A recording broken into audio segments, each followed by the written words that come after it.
Assalamu alaikum wa rahmatullah. My name is Husni Al Bayari. I'm the founder of D&B Properties. Born and raised in the UAE. Got into real estate at an early stage. I think I personally was involved in many real estate projects and developments once the freehold market started in the UAE back in 99, 2000. And I think at that time the projects that we were working on were somewhat part of EMAR projects, the Marina project and all of that stuff. I mean, you can ask me this question, even in a crisis, I'll be very optimistic.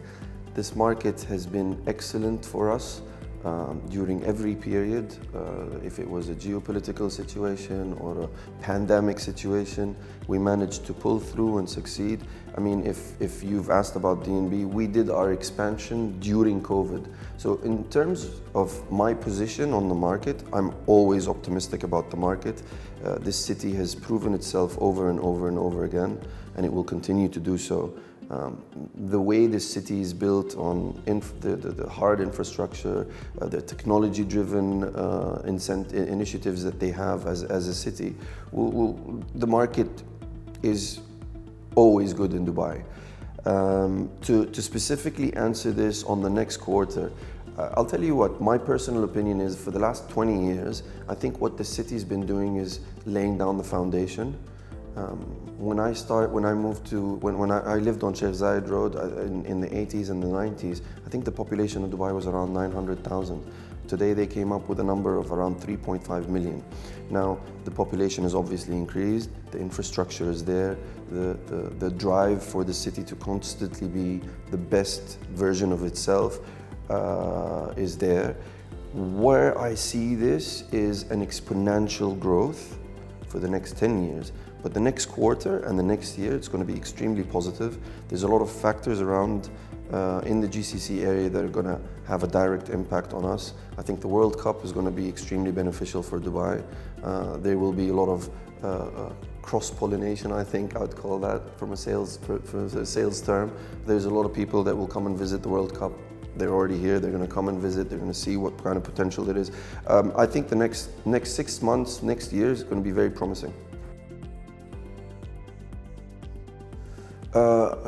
It was the first thing we did as a real estate brokerage. I think at the time we joined, not a lot of people utilized Property Finder to market off-plan properties, and we were one of the pioneers that did that.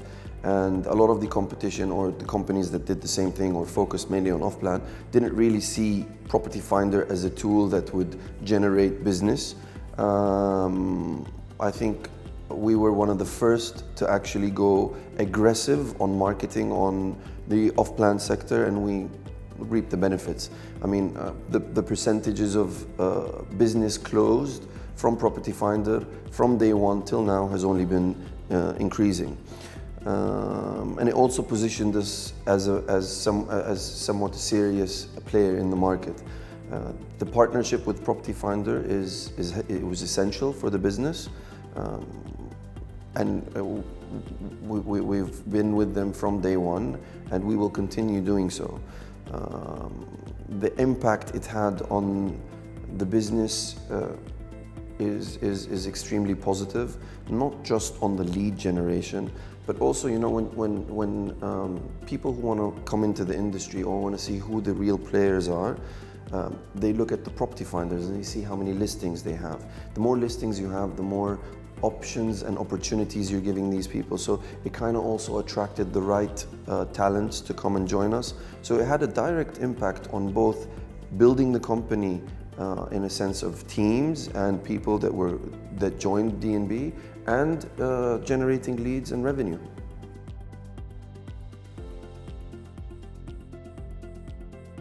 Companies like Property Finder and portals in general, they need to constantly be improving, and any kind of initiative that they do is always appreciated and accepted and welcomed and supported. I think this market is extremely competitive and very challenging, and we always need to think outside the box. Empowering individual agents and positioning them as specialists is good for the agent individually, obviously increases his exposure, increases his revenue, but at the same time intensifies him to become the best agent in town. And the main impact that we get on this is, if you fix the individual agents and you kind of push them to become the best version of themselves, it has a direct impact on the overall market. You know, there's plenty of agents, and unfortunately there are some bad agents and there are a lot of good agents. And if we manage to reach a point where the whole market has a certain level of service providers, individual and companies, it's going to have a direct impact on the overall performance of the market.